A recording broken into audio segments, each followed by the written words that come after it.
Kwa majina naitwa Daniel Mapunda, ni afisa madini wa mkoa wa Shinyanga.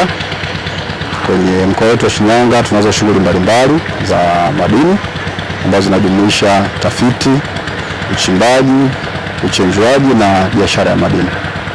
Na shughuli hizi zinafanyika kwenye wilaya zote mbili, wilaya ya Kishapu na wilaya ya Shinyanga, wilaya ambazo zinaunda mkoa wa kimadini ambao tunaosimamia.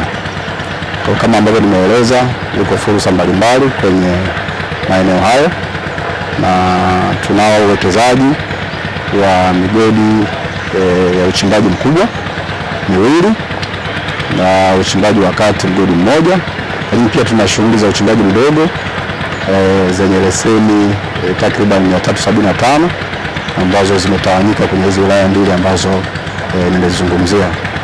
Na mbali na hapo, kama nilivyosema, pia ziko fursa ambazo zinahusisha shughuli za uchenjuaji madini.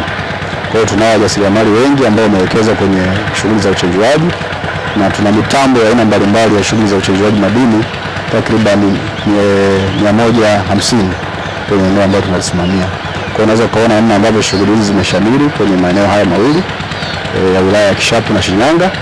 Na mwishoni kabisa, baada ya biashara shughuli za uchenjuaji kukamilika, tunazo biashara ambazo zinafanyika kwenye masoko ambayo tunayo kwenye mkoa wetu wa kimadini Shinyanga. Tunalo soko moja la madini, soko kuu ambalo linapatikana halmashauri ya manispaa ya Shinyanga, lakini tunalo vituo vitano vya ununuzi ambao viko kwenye wilaya hizi mbili ambazo nimezitaja.